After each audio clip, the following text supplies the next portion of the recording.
কিয়ামতের দিন অবাক হয়ে আফসুস করবে আর বলবে ওয়াকালু ইয়া ওয়াইলানা হাদা ইয়াউমুদ্দিন, হায় আফসুস, এ দেখি সত্যি সত্যি কিয়ামতের দিন। হায় হায়, আমি তো মনে করছি বিষয়টা এত সিরিয়াস না, এখন দেখি আসলেই সিরিয়াস। তো ফেরেশতারা বলবে, হে নাফরমান, আজ শুধু হাসরের দিন না, হাদা ইয়াউমুল ফাসল, আজ পার্থক্যের দিন। আজ পার্থক্য হবে, আজ ইমানদার আর বেঈমান আলাদা হবে, আজ সেজদাওয়ালা সেজদা ছাড়া আলাদা হবে, আজ হালাল উপার্জনকারী আর হারামখোর আলাদা হবে, আজ চরিত্রহীন আর চরিত্রবান আলাদা হবে, আজ জালেম মজলুম আজকে আলাদা হবে, নির্যাতিত নির্যাতনকারী আলাদা হবে, কাতেল মকতুল হত্যাকারী নিহত আলাদা হবে। আজ সব কিছু পার্থক্য হবে, আজ পার্থক্যের দিন। দুনিয়া তো একসাথে চলছো ফিরছ, নেককার নাফরমান সবাই, আজ হবে না। হাদা ইয়াউমুল ফাসলিল্লাযী কুনতুম বিহি তুকাদ্দিবুন,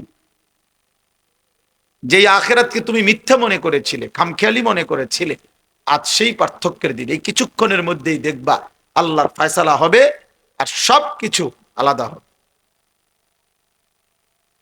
উহশুরুল্লাযীনা যালামু ওয়া আযওয়াজাহুম ওয়া মা কানু ইয়াবুদুন মিন দুনিল্লাহ ফাহদুহুম ইলা সিরাতিল জাহিম। মনোযোগ দিয়ে শুনেন আল্লাহ। আল্লাহ তাআলা সেদিন হাসরের ময়দানে বলবেন, আমার ফেরেশতা প্রত্যেকটা পাপীকে তার সাথে আরো দুইজন সহ মোট তিনজন একত্র করো।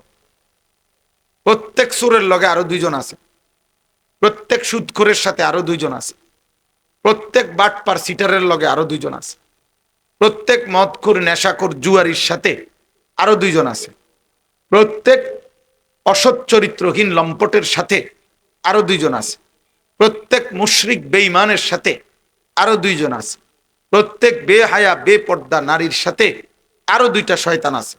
ওই দুইটাকে একসাথ করো, তিনজনকে একসাথ করো প্রত্যেক পাপীর সাথে। কারা কারা? আল্লাযীনা যালামু, এক, পাপীকে; দুই, ও আজওয়াজাহুম, তার পাপের দোসর, পাপের সঙ্গী, যাকে সঙ্গী করে, যার সঙ্গ নিয়ে সে পাপটা করেছে তাকে; তিন, ওমা কানু ইয়াবুদুনা মিন দুনিল্লাহ, ওই পাপ আর অন্যায় করতে গিয়ে আমি আল্লাহ থেকে ভরসা সরাইয়া যার উপরে ভরসা করছে তাকে। তার একটা মনোবল ছিল, তার নেতা আছে, কর্মী আছে, তার ফোলাইন আছে, তার লোক আছে, একটা না একটা কিছু তার মাথায় ছিল, না তো আমি আল্লাহর নাফরমানি করতো না সে। ও আরো একসাথে করে এই তিনজন, কোরআনুল কারীমের সূরা সাফফাতের আয়াত। এ তো কোনো লম্বা ব্যাখ্যার কিছু নেই, এখানে কোনো দলমত নাই এবং তরিকা ভিন্ন নাই এই তরজমার মধ্যে। বুঝেন না কথাটা? এনে এক তর্জমা, এই প্রত্যেক আল্লাহ তাআলা বলবে তিনজনকে একসাথ করো, পাপীকে, পাপীর সঙ্গীকে, এবং পাপী যার উপরে নির্ভর করে গুনাহটা করছে তাকে। নাউজুবিল্লাহ। আল্লাহ বলবেন ফাহদুহুম ইলা সিরাতিল জাহিম, এরপরে এই তিন নাফরমান একসাথ করে জাহান্নামের রাস্তায় সিরিয়াল ধরো, জাহান্নামের রাস্তায় দাঁড় করাও। ঢুকাইবে না জাহান্নামে, আগে দাঁড় করাও। দাঁড় করাবে কেন? আল্লাহ বলেন এর পরের আয়াত, ওয়াকিফুহুম ইন্নাহুম মাসউলুন, আগে করে দাঁড় করাও, এই তিনজন তিনজন একসাথ করো, করে দাঁড় করাও। এবার আল্লাহ বলেন আমি আল্লাহ নিজে এখন জিজ্ঞেস করব যে নাফরমান এই এই নাফরমানি কেন করছে। চোখ আমার, আমার নিষেধ কেন শুনলি না? হাত আমার, পাও আমার, দেহ আমার, অঙ্গ আমার, দুনিয়া আমার, উপকরণ আমার, আসবাব আমার, সব আমার। আপনি কি দয়া করে একটু সেটা বলবেন, আমার একটু আরাম হয়ে যাবে? জি জি।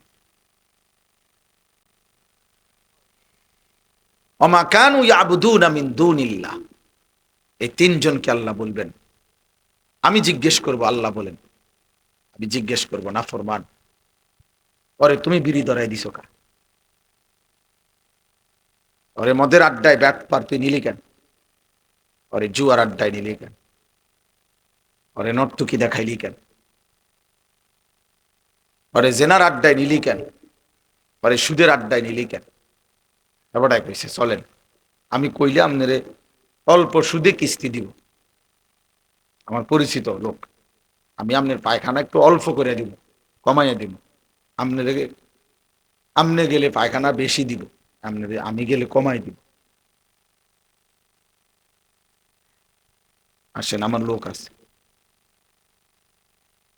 হ্যাঁ, খুদার কসম, ওই নাফরমান পাল্লা জিজ্ঞেস করবে, তুমি তাকে নাফরমানির পথ দেখাইলা কেন?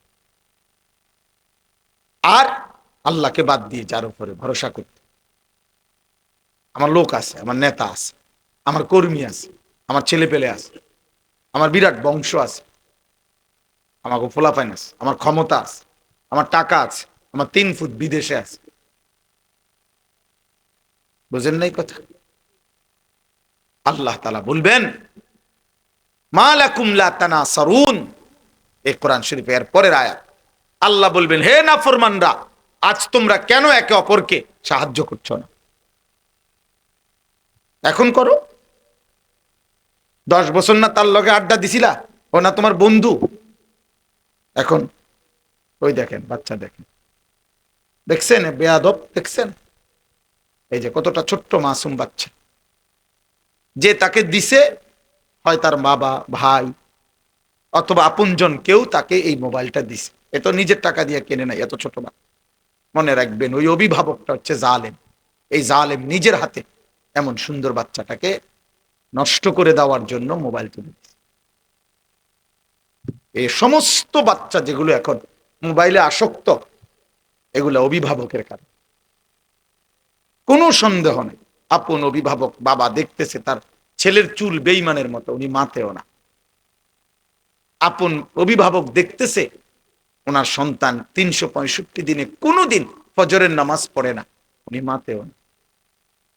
ওনার কত হলো ভাত খাইনি খবর লয়, সর্দি মর্দি আসেনি, ঠান্ডা লাগছেনি, ডাক্তার দেখাই।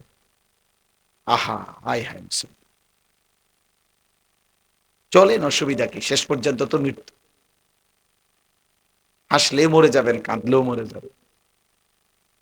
নওজোয়ান ছেলে, তোমরাও বুড়া হয়ে যাবে হয়তো, নয়তো কবরে চলে যাবে।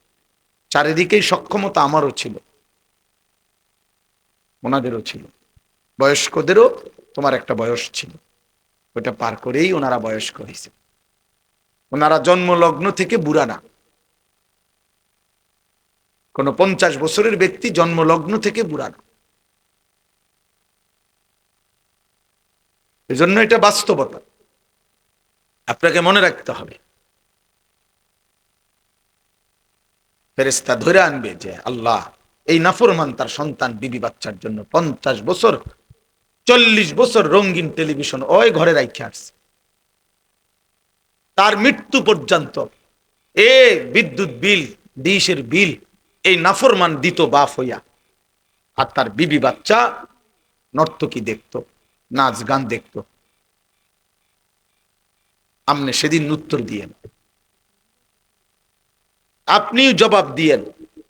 আপনার ছেলের গুনার আমল নামা যখন দেখাবে, টেলিভিশনের গুনাহ, উলঙ্গ ছবির গুনাহ, মোবাইলের নর্তকীর গুনাহ, নাটক সিনেমার গুনাহ, আপনার বিবির, আপনার ছেলের, আপনার সন্তানের, আর বলবে এটা ব্যবস্থাপনা করেছিল কে? কোন 6 বছরের বাচ্চা তো আর টেলিভিশন কিনে আনছে না, কথা বলেন না। ওই কিনে আনছিল এটা, কে আনলো এটা? হ্যাঁ, তো আপনি কি ভাবছে জীবন মানে শেষ বয়সে বনরুড়ি? হ্যাঁ, আচ্ছা, আদোয়ানে গপ মারন। আমাদের বহুত মুরব্বী বয়স্ক লোক মনে করে জিন্দিগি মানে শেষ বয়সে আপেল মালটা আর চা বন আর সাদোয়ানে গপ মারো। আর কি তা আল্লাহর রহমতে সব ক্লিয়ার, জিভুতে লাইন হয়ে গেছে, সবাই সবাই জায়গার মধ্যে কামাই রোজগারি করতে আছে, গদ্দুয়ারও হয়ে গেছে। এখন আর কি, এখন কি করেন চাচা? কয় এখন বুড়ি গাড়ি, চা দোয়ানে গপ মারি, বন খাই, বিড়ি খাই, আল্লাহর রহমতে আপেল মালটা খাই, নাইনাত করলইয়া ভালো আছে, আসে মস্কারি করে, আপন দাদা নাতনি নাতির লগে এত বিশ্রী কথা কয়, অসভ্য কথা কয়, অসভ্য বুড়া মানুষ। মেয়েটা ছোট, নাতনি 12 বছর 10 বছর, এমন নোংরা কথা বলে, কোন অসভ্য মানুষ এমন কথা বলতে পারে না। ওটা দাদা, ওটা ফাইজলামি করে। আপনার দাদা ফাইজলামি করার কথা বলেন, এটা নিয়ে আখলাক। আপনার থেকে বুঝি এই নোংরা কথা নিয়ে শিখবে সে। আমনে দাদা আমনে নাতির সামনে আপনি বসে বসে বিড়ি খান, তাহলে আপনার নাতি কি শিখবে? আপনি বাবা, আপনি কথায় কথায় গালি দেন, আপনার সন্তান কি শিখবে বলেন? সমন্বিত প্রয়াস ছাড়া, সম্মিলিত উদ্যোগ ছাড়া কখনোই ঘর সংসার সুন্দর হয় না, সুন্দর হয়। ভালো হয়ে চলিস এটা বললেই ভালো হয়ে যায় না, তাকে গড়তে হয়, ধরতে হয়। আরেকটু আগাও ভাই, আরেকটু আগাও, আরেকটু একটু এক বিগত করে জায়গা আগা। আছেন, কথা বলেন না, একটু আগায় আসেন, প্রত্যেকে আগায় আসেন। আসো নওজোয়ান ভাই, ভিতরে ঢোকো বাবা, ফাঁকা জায়গা পূরণ করো। আরে আব্বা সামনে আসো, তো ফাঁকা জায়গা পূরণ করো, আল্লাহ বরকত দিবে, সওয়াব হবে। ফাঁকা জায়গা পূরণ করার মধ্যে সাংঘাতিক নেকি।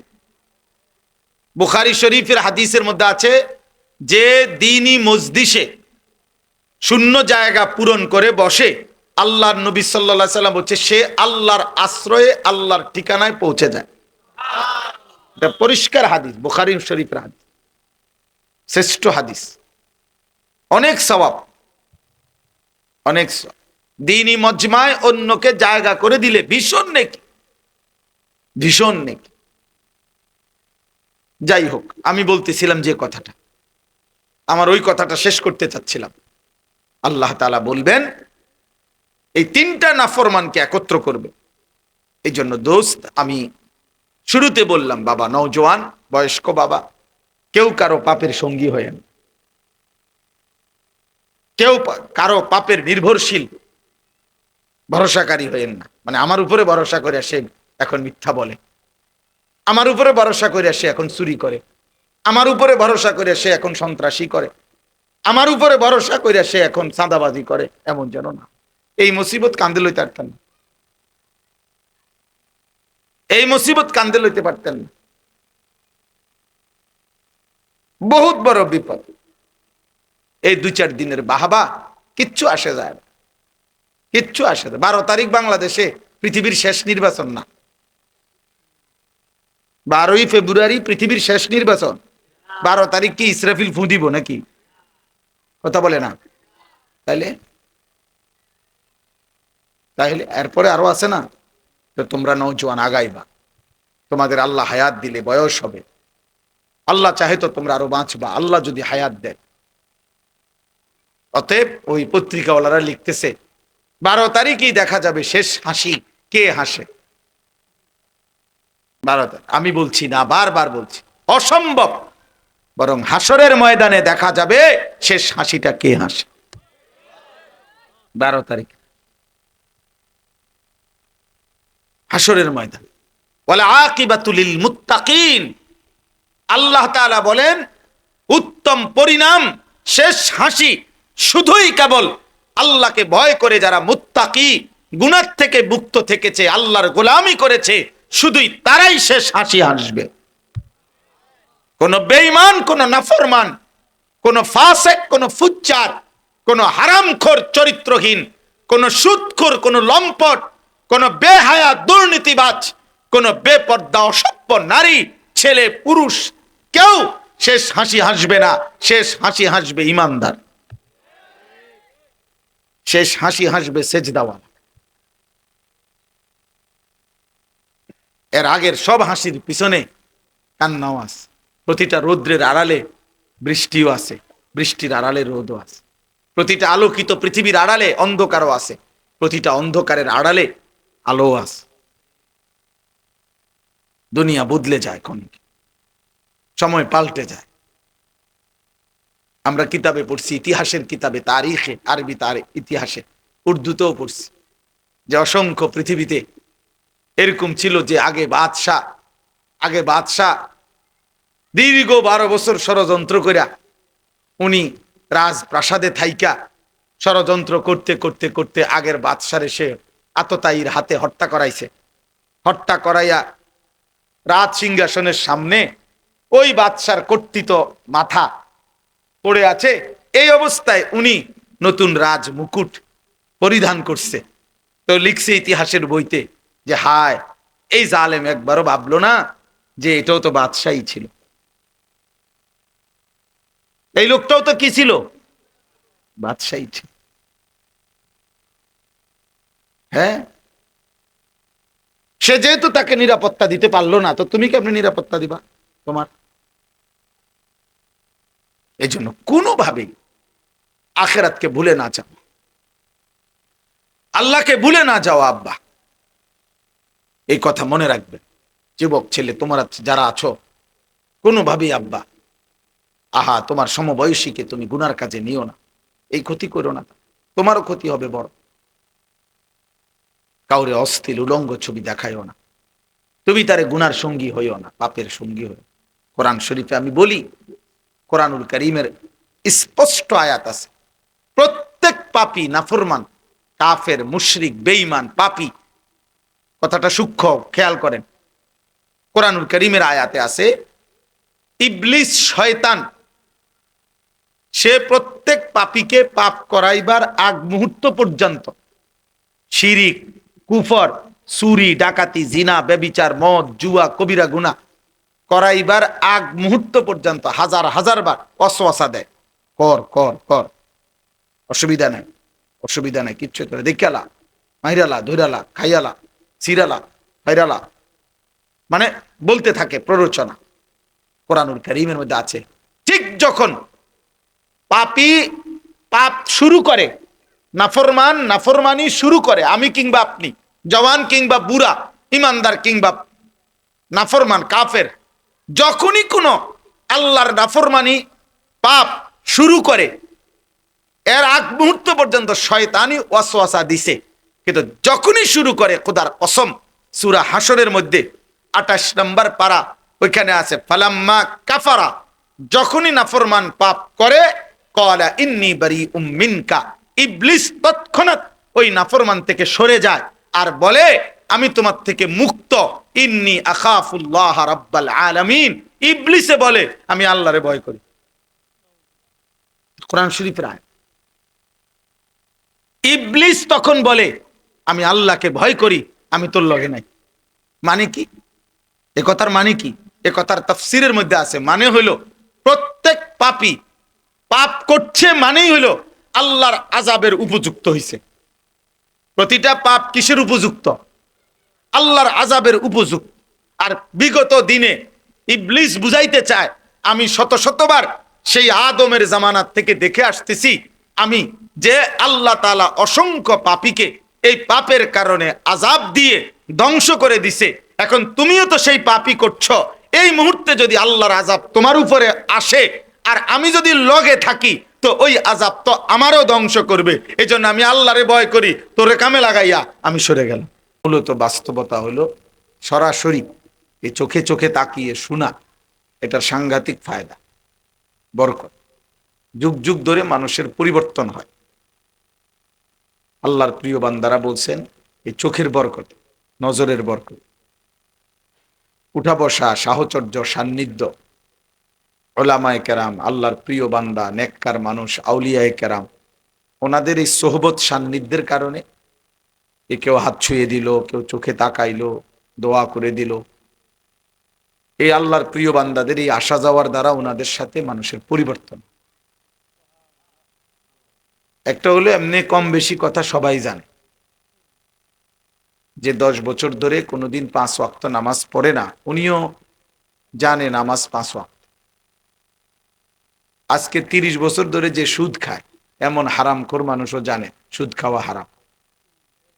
এইটুকু জানার সার্থকতা কি? গত 365 দিনে যে কোনোদিন ফজরের নামাজ পড়ে নাই, সেও জানে মুসলমানের উপরে ফজরের নামাজ ফরজ, কিন্তু তার এতটুকু জানার দ্বারা কি ফায়দা? এই জন্য মূলত আমল নসিব হওয়া, নিজের জীবনে আমল করতে পারা, এটা হচ্ছে বড় নিয়ামত। এটাকে আরবিতে বলে তৌফিক, নেক আমলের তৌফিক। আর এই তৌফিক তাফসীরের মধ্যে আছে, হাদিসে আছে, তৌফিক শুধু আল্লাহই দেয়। আল্লাহর কোনো সৃষ্টি, কোনো নবী, কোনো রাসূল, কোনো আউলিয়া, কোনো পীর, কোনো বুজুর্গ, কোনো ব্যক্তি, কোনো আলেম কেউই তৌফিক দিতে পারে না। মানে আমলের তৌফিক অন্য কেউ দিতে পারে না, এটা আল্লাহ দেয়। নইলে আমার হাতে থাকলে তো আমি বুঝে বুঝে দিয়ে দিতাম, আমার যারে ভাল লাগে তারে, যার যার সুবিধা মতো। এখানে তো বিরাট স্বজন প্রীতি, দুর্নীতি। এই জন্য তৌফিক, ইবাদতের তৌফিক, আমলের তৌফিক, আল্লাহকে মানার তৌফিক, যোগ্যতা আল্লাহ তাআলাই দান করে। আল্লাহ নবী সাল্লাল্লাহু আলাইহি ওয়াসাল্লাম বলেন, মান ইউরিদিল্লাহু বিহি খায়রান ইউফাক্কিহু ফিদ্দীন। আল্লাহ নিজে যার কল্যাণ চান, নবীজি সাল্লাল্লাহু আলাইহি সাল্লাম বলছে, বুখারীর হাদিস, আল্লাহ তাআলা যার কল্যাণ আল্লাহ চান তাকে আল্লাহই দ্বীনের বুঝ দান করে, আল্লাহই তার দিল ঝুঁকায় দেয়। নবীজি সাল্লাল্লাহু আলাইহি সাল্লাম বলছেন, ই'মালু ফাকুল্লুন মুয়াসসারুন লিমা খুলিকা লাহু। নবীজি সাল্লাল্লাহু আলাইহি সাল্লাম বলেন, তোমরা আমল করতে শুরু করো, দেখবা আল্লাহ তাআলা যাকে সৃষ্টি করেছেন যে উদ্দেশ্যে, তার দ্বারা ওই কাজ সহজেই করায় নেবেন। কারোর জন্য রাত জাগা খুব সহজ, কারোর জন্য রাত জেগে থাকা খুব কঠিন, কারোর জন্য আগুনের মধ্যে ভারী কাজ করা খুব সহজ, কারোর জন্য সামান্য কাজও অনেক কঠিন। ঠিক আখিরাতের আমলও করতে থাকো, আল্লাহই সহজ করে দিবে, সহজ করে দিবে। এই জন্য প্রথম কথা এটা। এই বক্তা দেখলাম, তামসা দেখলাম, ওয়াজ হইল, আয়োজন হইল, শুক্রবারে জুমার নামাজের বয়ান হইল, ঢুকছি বাইর হইছি, হুজুরে কইতে পারবো হুজুরে কি কইছি, ইমাম সাহেবের কথা ইমাম সাহেব কয়, আমনের কথা আমনে কন, আপনি আপনার মতোই। যাইবার আগে মসজিদের কাছাকাছি আইসা বিড়ি শেষ করছে, আবার বাইর হইয়া বিড়ি ধরাইছে, তারপর ওয়াজ হনে। বুঝলেন না? আপনি এই ডকের ওয়াজ নি, আপনি কি ওয়াজ শুনলেন? এইভাবে উনার প্রতিবুদ্ধি প্রত্যেক বছর এমন, প্রত্যেক বছর এমন। যাওয়ার আগেও পেশাব করে পানি নিছে না, ওয়াজ শুনে যাওয়ার সময়ও পেশাব করে পানি নিছে। এই অসভ্য, অভদ্র, সে কি শুনে? মূলত গাফেল, খামখেয়ালি আর কি। বলে আর কি, হুজুররা হুজুরার কথা কয়, বাবুরে আমরা কি আর সব মাইন্না ফার্মুনি? বুঝলেন না? এই গপ মারে, সব মাইন্না কি আর আমরা পারবনি? যত কয় এত কি আর হইবনি? কইতে সময় কি আর হুজুররা কোনটা কম কয়নি? মাইক ফাইলে কে না কয় এই সমস্ত বাটফারি কথা, শয়তানি কথা দেখবেন চা দোকানে বসে বসে অনেক মাঝ বয়সী লোক বলে। মানে আখেরাতটাকে উনি একটা রসিকতা মনে করছে। হাসরের ময়দান, পরকাল উনি একটা তামাশা মনে করছে। মসজিদে 4টা ফ্যান দিছে, 3-12,000 টাকা, এই যে আখেরাত মোটামুটি বুঝ হয়েছে। টাকা 30,000 দিছে, আখেরাতের বুঝ হয়েছে। এক কাতার টাইলসের টাকা দিছে, আখেরাতের ব্যবস্থা। ইমাম সাহেবরে যখনই দেখা হয় টেয়া 200 দেয়, কিছু খাইয়ে হুজুর দোয়া করেন আল্লাহ যাতে মাফ করে দেয়। মানে উনি দুর্নীতি করে 10 কোটি টাকা, আর ইমাম সাহেব 200 টাকা দিয়ে আল্লাহর থেকে বলতে যে আল্লাহ মাফ করে দেন না। ইমাম সাহেবের কাছে টেন্ডার নিছে। তো আখেরাতকে মামুলি মনে করা, আখেরাতকে নিয়ে আমি ঠাট্টা করছি,